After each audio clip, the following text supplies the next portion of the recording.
Après l'achèvement des parois moulées d'environ 45 mètres de profondeur autour du tunnelier endommagé, l'excavation de la fosse de 200 mètres de longueur et 17 mètres de largeur a commencé début 2024.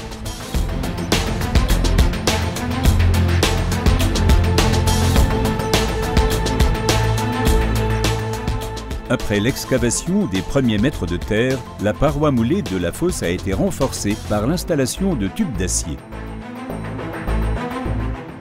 Pour cela, 30 tubes d'un diamètre d'1,42 m ont été mis en place tous les 6,70 m.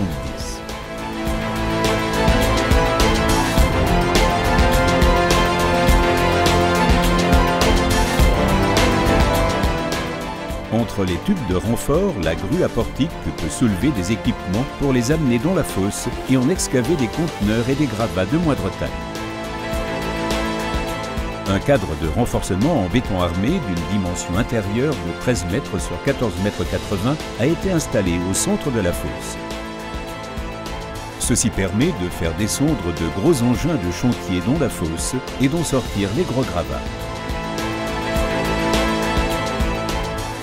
Dans un premier temps, la terre a été enlevée jusqu'à ce que les éléments de cuvelage de la galerie du tunnel, avec le tunnelier noyé dans le béton, soient à moitié dégagés.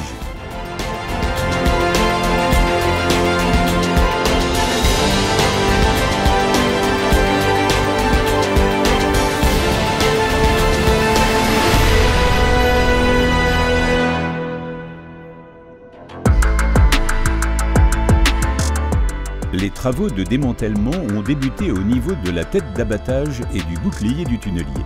1400 tonnes d'acier ont ainsi été entièrement dégagées et minutieusement broyées à la main à l'aide de chalumeaux de coupe. Outre l'excavation de la terre, il a également fallu démanteler environ 10 000 mètres linéaires de lances de congélation tout autour de la galerie de tunnel dégagée. Les segments de cuvelage mis à nu de la galerie du tunnel ont été débités en morceaux aptes au transport, soulevés par la grue à portique et évacués par camion.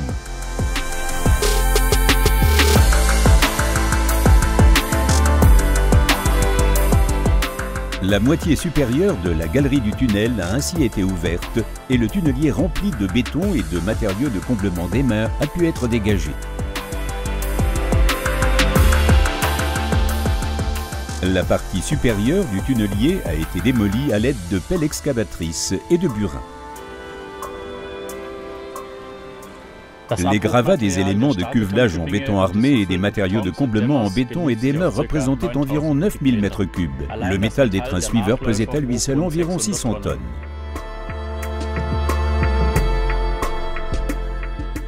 Ces matériaux ont également été excavés, évacués et broyés pour être recyclés.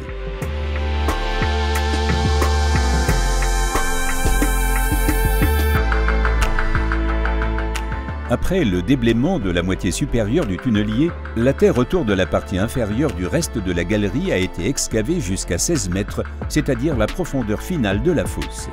Au total, le volume de terre excavé s'est élevé à environ 36 000 m3.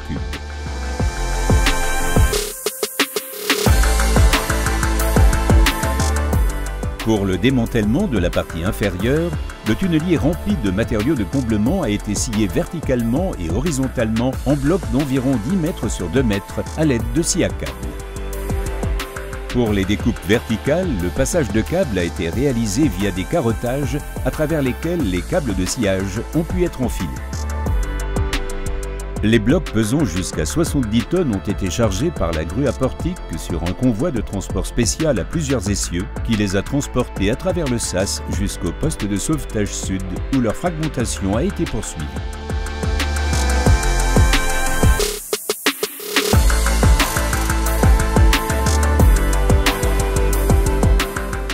Grâce à ce procédé à faibles émissions, une partie du tunnelier a pu être évacuée de la fosse sous forme de bloc et donc plus rapidement. En parallèle, les travaux de génie civil ont commencé dès la fin 2024 avec la réalisation des premiers radiers du tunnel. Par la démolition intégrale du tunnelier Wilhelmine, endommagé en décembre 2024, nous avons franchi une nouvelle étape majeure du tunnel Rastatt. Le gros œuvre de la Galerie Est sera également achevé à l'été 2025 et la fosse sera ensuite remblayée d'ici la fin de l'année.